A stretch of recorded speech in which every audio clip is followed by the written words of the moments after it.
नमस्ते दोस्तों, एक बार फिर से आपके अपने YouTube चैनल मेरी कहानियां पर स्वागत है। आज हम फिर से हाजिर हैं एक नई कहानी के साथ। मैं एक छोटे से शहर में पली बड़ी थी।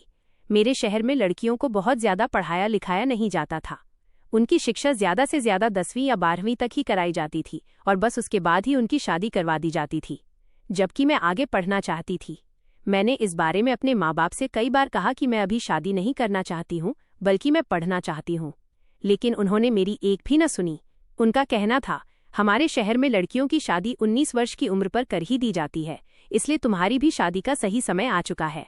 और फिर तुमसे जो छोटी तुम्हारी बहनें हैं, उनकी भी तो हमें अभी शादियां करनी हैं। इस वजह से मेरे लिए जल्द ही एक रिश्ता तलाश कर लिया गया।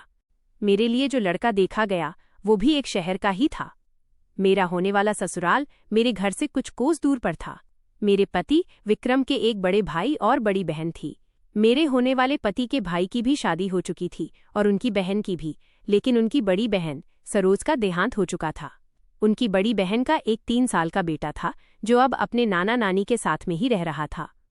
मेरे पति अच्छे खासे पढ़े लिखे थे और दिल्ली में नौकरी करते थे, लेकिन वो शहर में रहते नहीं थे। वो बस सुबह काम पर निकल जाते और शाम को वापस आ जाया करते थे। जल्द ही मेरी शादी की तारीख तय हो गई और मैं विनीता विदा होकर अपने ससुराल पहुंच चुकी थी। मैंने भी इस सब को अपनी किस्मत मान लिया था और अपनी शादी में ही अपनी खुशियों को ढूंढना शुरू कर दिया था। अपनी शादी को लेकर मैंने न जाने कितने सपने संजो लिए थे। मैं इस शादी से अब बहुत खुश थी, क्योंकि मेरे पति देखने में बहुत ही खूबसूरत थे और सबसे ज्यादा मुझे खुशी इस बात की थी कि वो इतने पढ़े लिखे थे और शहर में नौकरी करते थे, क्योंकि मैं भी हमेशा से एक पढ़े लिखे इंसान से ही शादी करना चाहती थी। शादी के बाद विदा करवाकर मेरे ससुराल वाले सबसे पहले मुझे एक आश्रम में लेकर गए। मैं ये देखकर हैरान थी कि ये लोग मुझे कहाँ ले आए। तो मेरी जेठानी प्रिया ने मुझे बताया कि उनके शहर में ये जो बाबाजी महंत हैं, ये सालों से बहुत प्रसिद्ध हैं। इनमें बहुत शक्ति है, ये जिसे भी आशीर्वाद दे दें उसका भला हो जाता है। सारे शहर वाले इन्हें बहुत मानते हैं और खूब पूजते भी हैं। इसीलिए कोई भी नेक काम उनके आशीर्वाद के बिना नहीं हो सकता। तुम्हें भी यहाँ पर उनका आशीर्वाद दिलाने के लिए ही लाया गया है। उसके बाद ही तुम्हारा गृह प्रवेश कराया जाएगा। कुछ देर के बाद ही मैं और मेरे पति उन महंत जी के सामने बैठे हुए थे। उन्होंने हम दोनों के ही सर पर हाथ फेरकर हमें खूब आशीर्वाद दिया और एक विशेष प्रकार का प्रसाद दिया, जो सिर्फ मुझे और मेरे पति को ही खिलाया गया। वहां पर मौजूद और किसी को भी नहीं दिया गया। इसके बाद मैं अपने ससुराल आ गई। मेरी शादीशुदा जिंदगी की शुरुआत बहुत ही अच्छी हुई, लेकिन धीरे धीरे मुझे ये समझ आने लगा कि मेरे पति कम बात करने वाले लोगों में से हैं। वो जो भी बात कहते हैं बस नपे तुले शब्दों में ही कहते हैं। बहुत ज्यादा बात करना उन्हें पसंद नहीं था। ज्यादातर समय वह खामोश रहते। मुझे समझ नहीं आता कि जब घर में सभी लोग खूब हंसने बोलने वाले हैं तो फिर ये इतना कम क्यों बोलते हैं। कई बार तो मुझे ऐसा लगता कि शायद जैसे कोई बात है जो उन्हें अंदर ही अंदर परेशान कर रही है। वो किसी बात से बहुत ज्यादा उदास हैं। इसलिए मैंने 1-2 बार हिम्मत करके उनसे पूछा भी, लेकिन उन्होंने मेरी इस बात का कोई जवाब ही नहीं दिया। फिर मुझे लगा कि शायद या तो ये मेरी गलत फहमी है या फिर वो मुझे इस काबिल नहीं समझते कि मुझसे अपने दर्द को बांट सकें।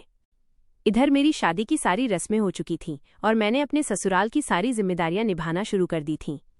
धीरे धीरे मेरी जेठानी से मेरी खूब बनने लगी। वो मेरी बहुत अच्छी सहेली बन गई। जैसा कि हम लड़कियों को हमेशा से ही सिखाया जाता है कि हमें अपने पति के आगे झुककर रहना चाहिए, उनके सामने बहुत ज्यादा बोलना नहीं चाहिए, वहां पर भी ठीक वैसा ही माहौल था। मेरी जेठानी प्रिया जेठ जी से हमेशा डरी सहमी ही रहती थीं और कम ही बात करती थीं, जबकि मेरे और मेरे पति के बीच में यह चीज उल्टी थी। मेरे पति मुझसे कम बात किया करते थे और मैं ही उनसे ज्यादा से ज्यादा बातें करने की कोशिश करती थी। शहर में तो अक्सर ऐसा होता है कि लोग हर रोज आपके घर कुछ देर के लिए बातें करने के लिए जाया करते हैं। ठीक इसी तरह से मेरी सास की पहचान वाली कई औरतें हर रोज घर पर आया करती थीं और उन बातों में मैंने अक्सर सुना कि वो मेरी जेठानी को लेकर इस तरह के सवाल करती रहती थीं कि अब तो इसकी शादी को 2 साल हो गए, लेकिन अभी तक कोई बच्चा नहीं हुआ है, तो हमें तो यही लगता है कि इसे भी महंत जी को दिखाना चाहिए, वरना ये तो हमेशा के लिए बांझ बनकर ही रह जाएगी। मुझे उन लोगों की ये बातें बहुत ही बुरी लगती।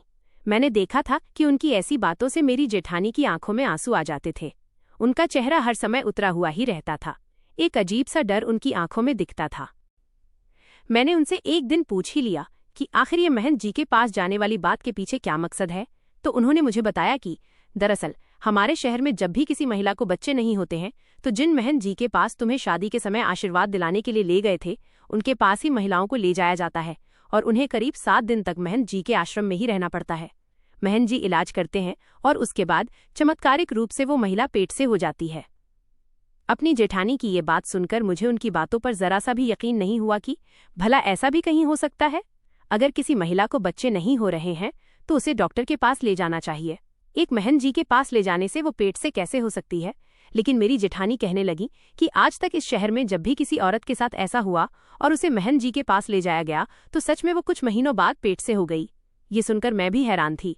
फिर वह कहने लगी कि हमारी ननद सरोज को भी तो बच्चा नहीं हो रहा था, लेकिन जब उसे महंत जी के आश्रम में भेजा गया तो वो भी 1 महीने के बाद पेट से हो गई और तभी तो उसका मुन्ना इस दुनिया में आया। अपनी ननद के बारे में ये सुनकर मैंने जेठानी से पूछा कि दीदी, लेकिन हमारी ननद के साथ ऐसा क्या हो गया जो वो इस दुनिया को छोड़कर चली गई। इस बात पर मेरी जेठानी की आंखों में आंसू आ गए और वो कहने लगी कि बस एक हादसे की वजह से हमने अपनी हंसती खेलती ननद को हमेशा हमेशा के लिए खो दिया और हमारा मुन्ना बिन माँ का हो गया। उनके मुंह से ये बात सुनकर मैं भी बड़ी हैरान और दुखी हो गई थी। मैंने अपने ससुराल वालों के मुंह से अक्सर सुना था कि मेरी ननद बहुत बातूनी और खुशमिजाज किस्म की इंसान थी। उनके पास अगर कोई भी थोड़ी देर बैठ जाता तो वो हंस हंस के लोटपोट होने लगता था। मुझे कभी कभी यही लगता कि भगवान भी न जाने कैसा न्याय करता है। जो इंसान स्वभाव का इतना अच्छा हो उसे ही बहुत ही जल्द अपने पास बुला लेता है। मुन्ना को देखकर भी मुझे बहुत बुरा लगता था कि जब ये बड़ा होगा और इसे पता चलेगा कि इसकी माँ तो इस दुनिया में है ही नहीं, तो इस बेचारे पर भी क्या बीतेगी। मुझे मुन्ना से भी बहुत लगाव हो गया था। ऐसा लगता था मानो वो मेरा ही बच्चा हो। कुछ दिनों के बाद मेरी सास ने मेरी जेठानी से कहा कि मुझे नहीं लगता कि अब तुम्हें बच्चा होगा, इसलिए अब सही समय आ गया है जब तुम्हें महंत जी के पास ले जाया जाए। इस बात से मेरी जेठानी बहुत परेशान हो गई। उन्होंने मेरी सास से कहा कि माँ जी, मुझे लगता है कि महंत जी के पास जाने से पहले हमें शहर चलकर एक बार डॉक्टर को दिखाना चाहिए। इस बात पर मेरी सास नाराज होने लगी और गुस्से में जेठानी को आंखें दिखाते हुए कहने लगी कि तुम्हारी हिम्मत कैसे हुई अपने मुंह से डॉक्टर का नाम लेते हुए। जब हमारे शहर में महंत जी हैं तो हमें तो डॉक्टर की बात अपने मन में भी नहीं लानी चाहिए। महंत जी के आशीर्वाद में इतना प्रभाव है कि आज तक इस शहर की किसी भी औरत को डॉक्टर के यहाँ का मुंह नहीं देखना पड़ा, और तुम हो कि डॉक्टर के पास जाने की बात कर रही हो। आज तुमने ये बात कह दी, लेकिन आज के बाद ये बात अपने मुंह से भी मत निकालना। अगर शहर में किसी को भी पता चल गया कि तुमने इस तरह से कहा है तो न जाने क्या होगा, और गलती से भी अगर यह बात महंत जी के पास पहुंच गई तो शायद हमें उनके प्रकोप को झेलना पड़े। इस बात पर मेरी जेठानी का मुंह उतर गया और वो खामोश हो गईं।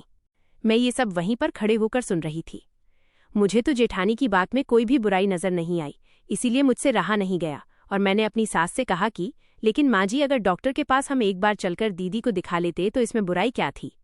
इस पर मेरी सास मुझ पर भड़कने लगी, कहने लगी कि अभी जो मैंने तुम्हारी जेठानी से कहा वो क्या तुम्हारे कानों को सुनाई नहीं दिया, जो मुझे तुम्हें अलग से समझाना पड़ेगा। मुझे लगता है कि तुम दोनों का दिमाग कुछ ज्यादा ही खराब हो गया है। आने दो मेरे बेटों को, तुम दोनों की अच्छी खबर उनसे लेने को कहती हूँ।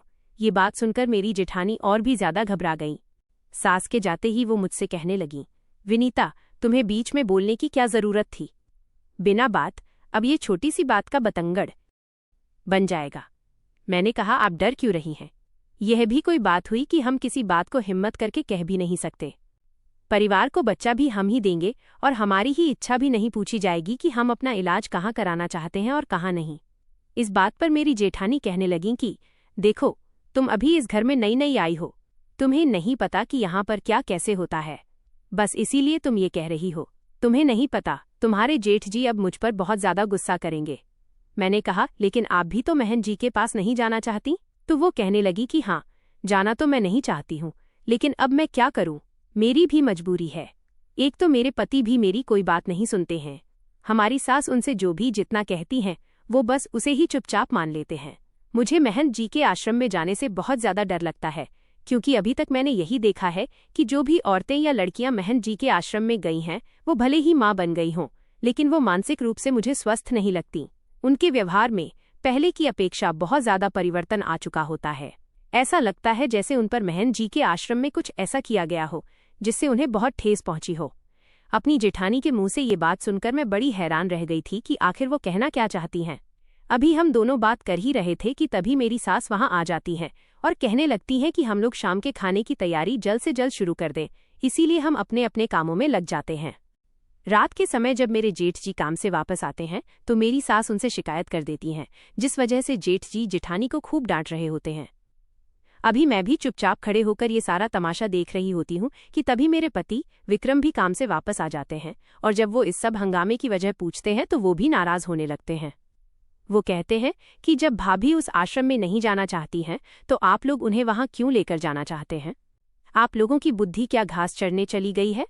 देखा नहीं, सरोज को महंत के आश्रम में भेजने के बाद क्या हुआ था? आप लोग क्या वही सब भाभी के साथ भी दोहराना चाहते हैं? इस पर मेरी सास बुरी तरह से मेरे पति पर भड़कने लगती हैं और कहती हैं कि खबरदार, जो तूने एक भी उल्टी बात अपने मुंह से निकाली। तुझे 1000 बार समझाया है कि सरोज के साथ जो कुछ भी हुआ वो सिर्फ एक हादसा था, उसमें महंत जी का कोई भी हाथ नहीं था। अरे नादान, महंत जी के आशीर्वाद की वजह से ही तो आज सरोज का अंश हमारा मुन्ना हमारे पास है। अगर महंत जी की कृपा न होती तो आज हमारे पास मुन्ना न होता। लेकिन तेरी छोटी बुद्धि में ये बात एक बार भी नहीं घुसती, और मुझे अब एक भी नहीं सुननी। मैं कल ही बड़ी बहू को महंत जी के आश्रम में लेकर जाऊंगी। इतना कहते हुए मेरी सास ने अपना फैसला सुना दिया और मेरे पति खामोश होकर चुपचाप अंदर कमरे में आ गए। खाना खाने के बाद जब हम लोग सोने के लिए लेटे तो मैंने अपने पति से कहा कि आप सरोज दीदी को लेकर बाहर क्या कह रहे थे कि उन्हें महंत जी के आश्रम में भेजा गया और इसीलिए उनके साथ वो सब हुआ? आखिर बात क्या है? इस पर मेरे पति कहने लगे कि मैं इस विषय पर कोई बात नहीं करना चाहता। वैसे ही आज मेरा मूड बहुत ज्यादा खराब हो चुका है, इसलिए फिलहाल मुझे कोई बात नहीं करनी। इतना कहकर वो चुपचाप लेटकर सो गए और मेरे मन में इधर ढेर सारे सवाल छूट गए थे। मेरे पति का अक्सर यही स्वभाव होता कि उनसे जब भी किसी विषय को लेकर बात करो तो वो उसका कोई भी ठीक से जवाब ही नहीं देते थे। मुझे समझ नहीं आता था कि आखिर वो इस तरह का व्यवहार क्यों करते हैं। अगले दिन ही मेरी सास मेरी जेठानी को लेकर महंत जी के आश्रम में चली गई, और शाम को जब वो वापस लौट कर आईं तो मेरी जेठानी मेरी सास के साथ में नहीं थी। मैंने जब उनसे पूछा तो उन्होंने बताया कि अब जेठानी जी महंत जी के आश्रम में 7 दिनों तक रहेंगी और उसके बाद ही घर लौट कर आएंगी। जैसे तैसे वो 7 दिन भी बीत गए और मेरी जेठानी वापस आश्रम से लौट आईं। जब मेरी जेठानी आश्रम से लौटी तो मैंने उनसे पूछा कि वहां पर सब कुछ कैसा था, तो वो कहने लगीं कि मैं तो बेकार ही डर रही थी, जबकि वहां तो सब कुछ बहुत अच्छा था। ये सुनकर मैं बहुत खुश हो गई। मैंने अपनी जेठानी से कहा, तो अब तो बहुत जल्द ही हमें भी खुशखबरी सुनने को मिलेगी। इस पर जेठानी कहने लगी कि महंत जी ने इन सब बारे में बात करने से मुझे मना किया है, लेकिन अब मुझे भी खुशखबरी का इंतजार है। इसके बाद अभी कुछ दिन बीते ही थे कि मैंने देखा कि मेरी सास एक बार फिर से जेठानी जी को महंत जी के आश्रम में छोड़कर आईं, और इस बार भी उन्हें 7 दिनों के लिए ही आश्रम में रहना था। मुझे लगा कि हो सकता है शायद वो जो भी उपचार करते हों ये बस उसी का हिस्सा हो। धीरे धीरे इस बार भी 7 दिन बीत गए, लेकिन इस बार जब जेठानी जी महंत जी के आश्रम से लौट कर आईं तो उनकी हालत पहले की तरह अच्छी नहीं थी, बल्कि मुझे उनकी हालत बहुत खराब लग रही थी। मुझे समझ नहीं आ रहा था कि पिछली बार जब वो महंत जी के आश्रम से लौटी थी तो सब कुछ अच्छा था, लेकिन इस बार बिल्कुल वैसा ही क्यों नहीं है।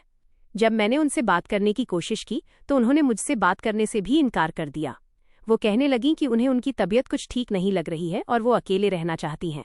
उस वक्त तो मैंने उन्हें आराम करने के लिए उनके कमरे में अकेला छोड़ दिया, लेकिन धीरे धीरे दिन बीतने लगे, पर वो अब पहले की तरह नहीं रही थीं। अब वो मुझसे बिल्कुल भी बात नहीं करती थीं। मुझसे क्या, मैं तो अब उन्हें घर में किसी से भी ज्यादा बात करते हुए नहीं देखती थी। वो चुपचाप किचन में अपना सारा काम निपटा लेती और वापस अपने कमरे में लेट जाती। इस तरह से धीरे धीरे 1 महीना बीत गया, और ठीक 1 महीने के बाद हमें खुशखबरी सुनने को मिली कि मेरी जेठानी जी पेट से हैं। पूरे घर में खुशी का माहौल था। मैं भी बहुत खुश थी, लेकिन जेठानी जी के चेहरे पर मुझे कोई भी खुशी नजर नहीं आ रही थी। इसके पीछे क्या वजह थी मुझे समझ नहीं आ रहा था, लेकिन अब उनसे कुछ भी पूछने की मेरी हिम्मत भी नहीं हो रही थी, क्योंकि अब वो बहुत ज्यादा बात ही नहीं करती थीं। दिन यूं ही बीत रहे थे। एक दिन मैं जब अपने कमरे में आई तो मैंने देखा कि मेरे पति रो रहे थे। मैंने उनसे घबराकर तुरंत ही उनके रोने की वजह पूछी तो वो मुझसे अपने आंसुओं को छुपाने लगे। उस दिन मैंने उनसे जिद पकड़ ली कि आखिर आप ऐसा कौन सा गमों का पहाड़ है जो अपने दिल में दबाए बैठे हैं? आप मुझे बताते क्यों नहीं? मैं आपकी जीवन साथी हूँ, आपके हर सुख दुख में आपका साथ देने वाली। मुझे पूरा अधिकार है कि मैं आपके सारे गमों को जानूं और उन्हें दूर करने की पूरी कोशिश करूं। इस पर वो कहने लगे कि दरअसल आज के दिन ही सरोज दीदी हम सबको इस दुनिया से छोड़कर चली गई थीं। उनकी ये बात सुनकर मैं भी बहुत उदास हो गई। मैंने उन्हें समझाने की कोशिश की कि होनी को कोई नहीं टाल सकता। शायद ऊपर वाले की यही मर्जी थी कि इतनी कम उम्र में ही दीदी हम सबको छोड़कर चली जाएं। इस पर मेरे पति कहने लगे कि ये होनी नहीं थी, बल्कि ये सब कुछ उस महंत का किया धरा था। उनकी ये बात सुनकर मैं हैरान रह गई। मैंने कहा, आखिर आप कहना क्या चाहते हैं? इस पर वो एक बार फिर से खामोश हो गए।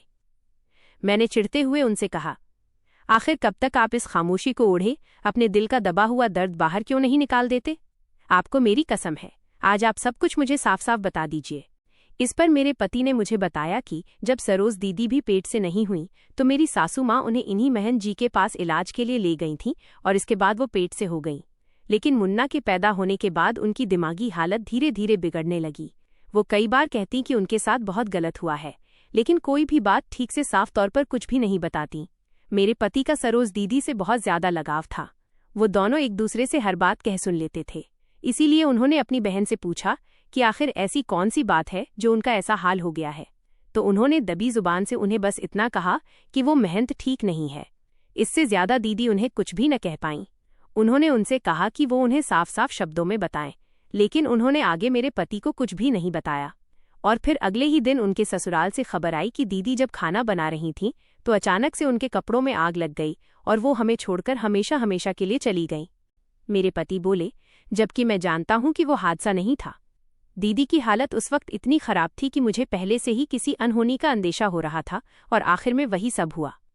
इतना कहकर मेरे पति एक बार फिर से रोने लगे। मैंने कहा कि लेकिन हम अभी भी पक्के तौर पर नहीं कह सकते कि उस महंत की वजह से ही दीदी ने ये सब कुछ किया हो। इस पर मेरे पति कहने लगे कि बात तो यही है कि मेरे पास कोई सबूत नहीं है। मेरा बस चले तो मैं अभी के अभी उस महंत को पुलिस में पकड़वा दूं, जिसकी वजह से मेरी बहन मुझे छोड़कर चली गई। लेकिन मैं इस सब में कुछ भी नहीं कर पाया। बस यही बात मुझे अंदर ही अंदर खाए जाती है और मैं मन ही मन बहुत दुखी रहता हूं। मैंने अपने पति से कहा कि लेकिन अगर दीदी के साथ कुछ भी गलत हुआ होता तो अभी भाभी भी तो महन जी के आश्रम में रहकर आई हैं, तो वो जरूर कुछ न कुछ हमें बताती।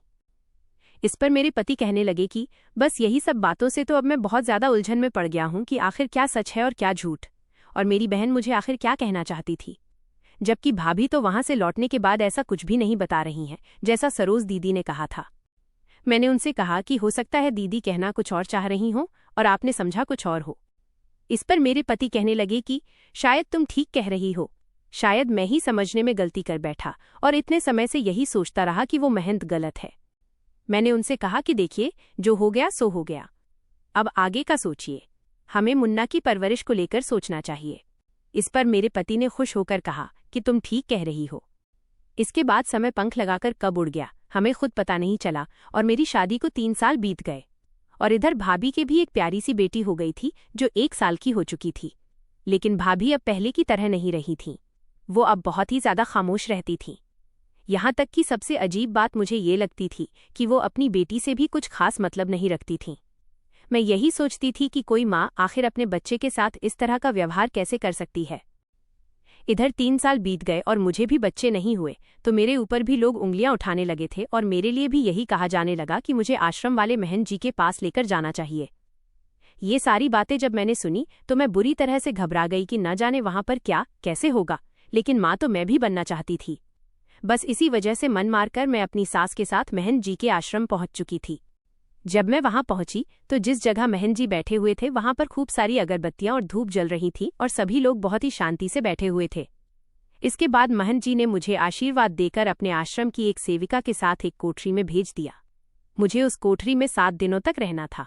उस कोठरी में हमें नित्यकर्म की सारी व्यवस्थाएं भी दी गई थीं और खाना पानी आश्रम की सेविकाएं हमें उस कोठरी में ही दे जाया करती थीं। मेरा पहला दिन ही जैसे तैसे बीता, लेकिन जब रात हुई तो मुझे अजीब सी घबराहट होने लगी। मैं डर रही थी कि न जाने यहाँ कहीं मेरे साथ कुछ गलत न हो जाए। अभी मैं बैठकर यही सब सोच रही थी कि तभी अचानक से मेरी कोठरी का दरवाज़ा खुला, जिससे मैं बुरी तरह से डर गई और एक बड़ा सा साया मेरे कमरे की ओर आगे बढ़ता हुआ नजर आया। मेरे हाथ पैर पूरी तरह से कांपने लगे थे। डर के कारण मैंने अपनी आंखें जोर से बंद कर लीं कि तभी किसी ने मेरे कंधे पर हाथ रखा, जिससे मेरी चीख निकल गई और मैं एक झटके से दूर भागकर खड़ी हुई। लेकिन जब मैंने पीछे पलटकर देखा तो सामने खड़ा हुआ शख्स और कोई नहीं बल्कि मेरे पति ही थे। उन्हें देखकर तो मैं खुशी से फूली नहीं समाई। फिर वो मुझसे कहने लगे कि महन जी ने आदेश दिया है कि मुझे यहाँ पर 7 दिनों तक हर रात तुम्हारे साथ यहीं रहना है। यह सुनकर तो मैं बहुत ही ज्यादा खुश हो गई थी। अब मुझे पूरा यकीन हो गया था कि अब तक मैं जो भी महंत जी को लेकर सोच रही थी वो सब गलत था। वो 7 दिन कब और कैसे बीत गए मुझे खुद भी पता नहीं चला। मैं बहुत ज्यादा खुश थी। मेरा महंत जी पर अब विश्वास अटूट होने लगा था। इधर मैं वापस अपने ससुराल लौट आई थी। मैंने सभी से महंत जी की बहुत तारीफ की और फिर कुछ दिनों के बाद ही मुझे फिर से मेरी सास महंत जी के आश्रम छोड़ आई थीं। इस बार मैं पहले की तरह डरी सहमी नहीं थी, बल्कि बहुत खुश थी, क्योंकि अब मेरे अंदर का सारा डर निकल चुका था। दोबारा आश्रम जाने के पहले दिन जब रात हुई तो मैं बेसब्री से अपने पति के आने का इंतजार करने लगी। मुझे लग रहा था कि मेरे पति आज भी आ जाएंगे, लेकिन करीब आधी रात हो गई लेकिन वो नहीं आए। इस वजह से मैं थोड़ा सा परेशान हो गई। फिर इसी परेशानी की वजह से मैं सो भी नहीं पा रही थी। मुझे जब प्यास लगी तो मैं मटके से पानी लेने के लिए उठकर गई। तभी मेरी नज़र खिड़की से बाहर एक शख्स पर पड़ी, जिस पर मुझे थोड़ा संदेह हुआ। मैं तुरंत ही खिड़की के पास गई। ध्यान से देखा तो सामने वाला शख्स और कोई नहीं, महंत जी ही थे। वो सामने वाली बनी कोठरी में अंदर जा रहे थे। मुझे समझ नहीं आया कि आखिर महंत जी इतनी रात को उस कोठरी में क्यों जा रहे हैं, क्योंकि यहाँ बनी हुई सभी कोठरियों में जो भी महिलाएं महंत जी से अपना इलाज कराने के लिए आती हैं वो वहीं रुकती हैं। तो फिर आखिर महंत जी इतनी रात में उस कोठरी में क्यों जा रहे हैं? मैं तुरंत ही अपनी कोठरी से बाहर निकली, ये देखने के लिए कि आखिर वहां पर क्या होने वाला है। लेकिन तभी मुझे यहाँ का बताया हुआ नियम याद आया कि अपनी कोठरी से कोई भी औरत बाहर नहीं जा सकती। उन 7 दिनों तक हर औरत को अपनी कोठरी के अंदर ही रहना है। लेकिन क्योंकि मुझे बहुत ज्यादा उत्सुकता हो रही थी, इस वजह से मैं दबे पांव चुपके से उस ओर चली गई जिधर महंत जी को मैंने जाते हुए देखा था। कुछ ही देर में लंबे कदम भरते हुए मैं भी उस कोठरी के पास पहुंच चुकी थी और अंदर से मुझे कुछ अजीब सी आवाज सुनाई दे रही थी। वैसे तो मैंने देखा था कि हर कोठरी में एक ही महिला को रखा जाता था, लेकिन जब उस कोठरी में मैंने झांक कर देखा तो वहां पर 3 महिलाएं थीं। पर सवाल अभी भी वही का वही था कि आखिर महंत जी इतनी रात में उस कोठरी में कर क्या रहे थे। मैं चुपचाप खड़े होकर सब कुछ देख रही थी कि तभी मैंने फिर आगे जो देखा उससे तो मेरे होश ही उड़ गए। महंत जी ने वो किया जिसके बारे में मैं सपने में भी नहीं सोच सकती थी। उन्होंने तो तीनों के साथ एक साथ ही। मैं डर की वजह से तुरंत ही वापस अपनी कोठरी में आ गई। अब तो मुझे बहुत डर लग रहा था। मैंने तुरंत ही घबराकर अपनी कोठरी का दरवाज़ा बंद करने की कोशिश की, लेकिन ये देखकर तो मैं दंग रह गई कि दरवाजे में अंदर से बंद करने के लिए तो कुंडी ही नहीं थी। अब मुझे समझ नहीं आ रहा था कि आखिर मैं क्या करूं। मैं अब एक बहुत बड़ी मुसीबत में फंस चुकी थी। मुझे अब अपने ऊपर भयंकर संकट नजर आने लगा था। इसका मतलब सरोज दीदी ने मेरे पति से जो भी कहा था वो बिल्कुल सच कह रही थीं। मेरी आंखों के सामने मेरी जेठानी का चेहरा घूमने लगा। मुझे अब याद आने लगा कि क्यों मेरी जेठानी महंत जी से इलाज कराने के बाद जब से घर लौटी थी तो उनकी हालत ऐसी ही थी। अब मुझे सब कुछ साफ साफ नजर आ रहा था, लेकिन अब मैं कर क्या सकती थी? इतनी रात को मैं कहीं जा भी नहीं सकती थी और यहाँ से मैं किसी से कुछ कह भी नहीं सकती थी। जैसे तैसे मैंने भगवान का नाम लेकर खुद को हिम्मत दी और यह सोचा कि बस कल सुबह होने तक का मुझे इंतजार करना है। सुबह होते ही मैं कुछ भी करके इस आश्रम से बाहर निकल जाऊंगी। मैं यही सब सोच ही रही थी कि तभी मेरी कोठरी का दरवाज़ा खुला और जब मैंने सामने नज़र डाली तो मेरे सामने और कोई नहीं बल्कि महंत जी ही खड़े हुए थे। उन्हें देखकर तो मेरे पैरों तले ज़मीन ही खिसक गई थी। मैंने तुरंत ही चिल्लाते हुए महंत से कहा कि आप यहाँ क्या करने आए हैं? तो वो कहने लगे कि मैं सब कुछ जानता हूँ कि तुम अब मेरे बारे में सब जान चुकी हो। वो धीरे धीरे मेरे करीब आने लगा और मैं डर के पीछे हटने लगी। मैंने कहा, आप यहाँ से चले जाइए। तो महंत कहने लगा कि देखो, मैं तुम्हारी मदद करने के लिए यहाँ पर आया हूँ और मेरा विश्वास करो, तुम भी जरूर माँ बनोगी, अपने बच्चों को अपनी गोद में खिला सकोगी, लेकिन इसके लिए तुम्हें मेरी एक शर्त माननी होगी। मैं तुमसे जैसा कहूँगा तुम्हें वैसा ही करना पड़ेगा। मैंने महंत से कहा कि मुझे तुम्हारी कोई शर्त नहीं माननी है। मेरी इस बात पर महंत एक शैतानी हंसी अपने चेहरे पर लेकर आया और कहने लगा, सोच लो, मुझे इनकार करने का मतलब अपनी जिंदगी खराब करना होगा। मैंने कहा, तुम मुझे डरा नहीं सकते। तो वो कहने लगा, मैं तुम्हें डरा नहीं रहा हूँ, बल्कि तुम्हें तुम्हारे आगे के भविष्य को बता रहा हूँ। अगर तुम माँ नहीं बनी तो शहर के लोग रोज तुम्हारे घर आएंगे, तुम्हें सबके सामने बेइज्जत करेंगे, तुमसे बार बार सवाल करेंगे। फिर तुम उन्हें क्या जवाब दोगी? तुम्हें बांझ होने के ताने देंगे। तुम जब भी अपने मायके जाओगी वहां भी लोग तुम्हें अजीब नजरों से देखेंगे और ये भी हो सकता है कि तुम्हारे ससुराल वाले तुम्हें घर से निकलवा दें, तुम्हारे पति से तुम्हारा तलाक करवा दें और तुम्हारे पति की दूसरी शादी करवा दें। महंत के मुंह से ये सारी बातें सुनकर मेरे तो होश उड़ चुके थे। ये तो मैंने सपने में भी नहीं सोचा था कि मेरे साथ ऐसा कुछ भी हो सकता है। मैं महंत की बातों से बुरी तरह से डर चुकी थी, लेकिन फिर भी मैंने झूठी हिम्मत दिखाते हुए उनसे कहा कि मेरे साथ ऐसा कुछ नहीं होगा, मेरे पति बहुत अच्छे हैं। मैं उनसे कहूंगी कि वो मुझे डॉक्टर के पास लेकर चलें। इस पर महंत कहने लगा कि इस शहर के लोग कभी भी डॉक्टर के पास नहीं जाते, वो सिर्फ और सिर्फ मुझ पर विश्वास करते हैं, इसीलिए तुम्हारे पास मेरी बात मानने के सिवा और कोई चारा नहीं है। मैंने महंत से कहा, इसी तरह से तुम्हारे पास जो भी औरतें आती होंगी तुम उन्हें अपनी बातों में उलझा लेते होगे और फिर उनके साथ गलत करते हो। इस पर वह महंत एक खतरनाक हंसी हंसने लगा, जिससे मैं समझ चुकी थी कि ये महंत बहुत बड़ा ढोंगी है और न जाने कितनी महिलाओं के साथ इसने वह सब किया है। बेचारी शहर की औरतें महंत की बातें सुनकर डर जाती होंगी और फिर वो चुपचाप इसकी बात मान लेती होंगी। अपनी इज्जत और शादी को बचाने के खातिर वो सब कुछ करती होंगी। मैंने कहा, यही सब तुमने मेरी जेठानी के साथ भी किया ना, और मेरी ननद के साथ भी। इस पर वो महंत कहने लगा, सिर्फ तुम्हारी जेठानी और ननद के साथ क्या, मैंने तो ये सब इस शहर की हर उस औरत के साथ किया है जो मेरे पास अपना इलाज करवाने के लिए आई है। मुझे उस महंत पर बहुत तेज गुस्सा आने लगा। मैंने उससे कहा, इसका मतलब तुम्हारी वजह से ही मेरी ननद ने अपनी जिंदगी को खत्म कर लिया और वो अपने मासूम से बच्चे को छोड़कर इस दुनिया से हमेशा के लिए चली गई। इस पर वो महंत बोला कि मैं तो लड़कियों की शादीशुदा जिंदगी को बचाता हूँ, इसीलिए तुम भी मेरी बात मानो और अपनी शादीशुदा जिंदगी को बचा लो। मैंने कहा, लेकिन ऐसा कैसे है कि इस शहर की ज्यादातर औरतें मां नहीं बन पा रही हैं? इस पर वो अपनी शेखी बघाड़ते हुए बोला, ये सब भी मेरा ही कमाल है।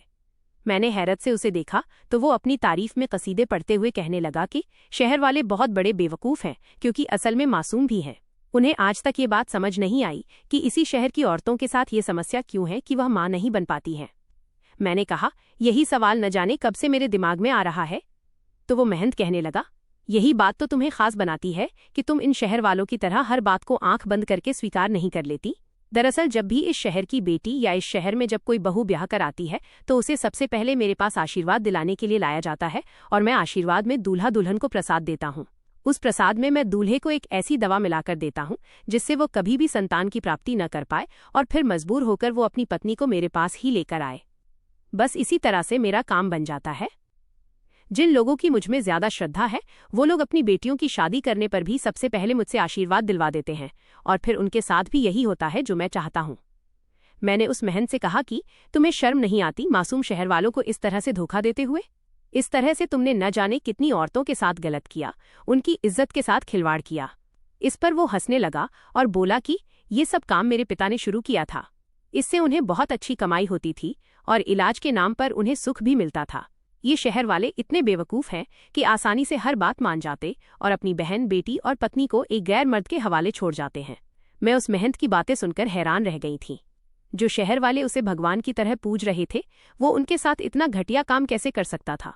मैंने उससे कहा कि लेकिन जब मैं पहली बार आई तब तुमने अपना ये असली रूप क्यों नहीं दिखाया? इस पर वो कहने लगा कि अगर मैं पहली बार में ही अपनी असलियत दिखा दूं तो हो सकता है कोई औरत मेरे बारे में सबको सच बता दे। लेकिन क्योंकि पहली बार सब कुछ अच्छा होता है तो वह खुद ही यहाँ से वापस जाकर सब जगह मेरी तारीफ करती है, और फिर दोबारा मैं अपने मन का काम करता हूँ और फिर वो मेरे खिलाफ जाकर कुछ भी नहीं कह सकती, क्योंकि मेरी तारीफ तो वो खुद ही पहले ही कर चुकी होती है, और अगर वो मेरे खिलाफ जाएगी तो हर कोई उसे ही गलत ठहराएगा। मैंने महंत से कहा, लेकिन मैं तुमसे डरने वाली नहीं हूँ, मैं तुम्हारी असलियत सबको बता दूंगी। इस पर वो महंत कहने लगा, अगर तुमने ऐसा किया तो तुम बहुत पछताओगी, क्योंकि कोई तुम्हारी बात का यकीन नहीं करेगा, क्योंकि तुम भी भूल चुकी हो कि तुम खुद भी सबके सामने मेरी तारीफ कर चुकी हो। उसकी ये बात सुनकर मैं खामोश हो गई, क्योंकि ये बात तो वो बिल्कुल ठीक कह रहा था। फिर वो मुझसे कहने लगा, अब तो तुम्हारे सामने कोई भी रास्ता नहीं बचा है सिवाय मेरी बात मानने के। मैंने कहा, ये तो तुमने कहा, और इसीलिए मैंने हार मान ली और चुपचाप महंत के पास चली गई। ये देखकर वो महंत बहुत खुश हो गया कि मैंने उसकी शर्त को मान लिया है। तभी किसी ने महंत के कंधे पर पीछे से हाथ रखा, और जब महंत ने पलट कर देखा तो उसके होश उड़ चुके थे। पीछे मेरा पति खड़ा हुआ था। यह सब देखकर महंत को कुछ भी समझ नहीं आया। तभी अचानक से शहर के सभी सरपंच, प्रधान जी, सभी लोग उस कोठरी में आ चुके थे। महंत को तो कुछ भी समझ नहीं आ रहा था कि अचानक से उसके साथ ये सब क्या हो गया। शहर वाले उसके आश्रम में कैसे पहुंच गए? इस पर मैंने महंत को बताया कि दरअसल मेरे पति ने अपनी बहन के बारे में जब मुझे सब कुछ बताया था, मेरे मन में तभी से शक पैदा होने लगा था, और मेरे मन में यह सवाल भी आ चुका था कि आखिर इसी शहर की औरतों के साथ ऐसा क्यों हो रहा है कि वो मां नहीं बन पा रही हैं, जबकि बाकी शहर की औरतों के साथ तो ऐसा नहीं होता। मैंने अपने पति से इस बारे में कहा तो उन्हें मेरी बात में दम लगा, और फिर भाभी भी जब तुम्हारे पास से वापस घर लौटी तो उनकी भी हालत मुझे देखने में कुछ ठीक नहीं लग रही थी। मुझसे अपने पति का दुख देखा नहीं जा रहा था, और मैंने उनसे वादा किया कि आपको और आपकी बहन को और इस शहर की हर औरत को मैं इंसाफ दिलाकर रहूंगी, अगर वो महंत सच में गलत है तो। और फिर इधर मेरी सास तो पहले से ही कह रही थी कि वो मुझे तुम्हारे आश्रम में लेकर जाएंगी, इसीलिए मैंने चुपचाप उनकी बात मान ली और मेरे पति ने भी उनका कोई भी विरोध नहीं किया। इस शहर में सबसे ज्यादा पढ़े लिखे मेरे ही पति थे और जब उन्होंने शहर के सरपंचों से और प्रधान जी से इस बारे में बात की तो पहले तो उन्होंने मेरे पति को खूब खरी खोटी सुनाई, लेकिन उनके घर की जो महिलाएं थीं उन्होंने साफ तौर से न सही पर दबी जुबान से अपने घर के आदमियों से कहा कि वह मेरे पति का साथ दें और जो सच है उसे बाहर लेकर आएं। इस पर शहर के सरपंचों और प्रधान को न चाहते हुए भी मेरे पति का साथ देना पड़ा और मैंने भी इसी तरह से दिखाया कि मैं तुम पर पूरा भरोसा कर रही हूं और तुमसे डर रही हूं। तुमने जब अपनी शेखी बघारने के चक्कर में मुझे सब कुछ सच सच बताया, उस वक्त शहर के सरपंच, मुखिया और मेरे पति सभी लोग पहले से ही कोठरी के बाहर मौजूद थे और जब उन्होंने सब कुछ अपनी आंखों से देखा, कानों से सुना, तब उन्हें पूरा यकीन हो गया कि मेरे पति उनसे जो भी कह रहे थे वो सब सच था। मैंने उस महंत से कहा कि तुमने अपनी शेखी बघारने के चक्कर में खुद ही अपना भांडा फोड़ लिया। उसके बाद से शहर वालों ने पुलिस को बुलवाकर उस महंत को पकड़वा दिया और उसके आश्रम में जो भी लोग उसके इस काले कारनामे में साथ देते थे उन सबको भी पुलिस पकड़कर अपने साथ ले गई। सारे शहर वालों ने मेरे पति और मुझे दिल से शुक्रिया कहा। शहर के मुखिया ने मुझसे कहा कि बेटी, तुमने हमारे शहर को एक बहुत बड़े अंधविश्वास से आज़ादी दिलाई है, इसीलिए हम तुम्हें इनाम देना चाहते हैं। बताओ, तुम्हें इनाम में क्या चाहिए? मैंने शहर के मुखिया से कहा कि मुझे अगर आप कोई इनाम देना ही चाहते हैं तो इस शहर की हर लड़की को उच्च शिक्षा प्राप्त करने से अब से न रोका जाए, क्योंकि अगर आज मैंने आपको और इस शहर को अंधविश्वास से मुक्ति दिलाई है तो उसका सबसे बड़ा कारण शिक्षा ही है। अगर मैं पढ़ी लिखी ना होती और मेरे पति भी इतने पढ़े लिखे ना होते तो जो बात हमने सोची और जिस तरीके से हमने उस महंत का भाड़ा फोड़ किया है वो तरीका शायद हमें भी कभी भी नहीं सूझता। और जैसे इतने सालों से अब तक सभी लोग आंखें बंद करके उस महंत पर विश्वास करते रहे, हम भी यही करते रहते। शिक्षा में बहुत ताकत होती है। ये हमें सोचने समझने की शक्ति देती है, तर्क करने की शक्ति देती है और जब हमारे शहर की महिलाएं पढ़ी लिखी होंगी तो हमारा शहर और भी ज्यादा समृद्ध होगा। मेरी बात सुनकर सभी शहर की महिलाएं और सभी लोग बहुत खुश हो गए। उन्होंने खूब तालियां बजाईं और उसी दिन शहर के प्रधान और मुखिया ने ऐलान किया कि अब से इस शहर की किसी भी लड़की को उच्च शिक्षा प्राप्त करने से नहीं रोका जाएगा। वो जब तक पढ़ना चाहे तब तक उन्हें पढ़ने दिया जाएगा और इस शहर में जो भी बहू आएगी वो पढ़ी लिखी ही आएगी। साथ ही साथ शहर में एक इंटर कॉलेज भी खुलवाया जाएगा ताकि शहर की सभी लड़कियों को इंटर की शिक्षा के लिए कोसों दूर वाले कॉलेज में न जाना पड़े। मुखिया जी के फैसले से मैं बहुत ज्यादा खुश थी। मेरे ससुराल वालों को, यहाँ तक कि सभी शहर वालों को मुझ पर और मेरे पति पर बहुत फख्र था।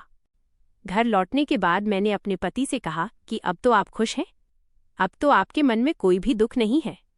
इस पर मेरे पति ने कहा कि सच में मैं तुम्हारे जैसी जीवन साथी पाकर खुद को धन्य महसूस कर रहा हूँ। तुमने न सिर्फ मेरी बहन को इंसाफ दिलाया बल्कि शहर की हर औरत को इंसाफ दिलाया है।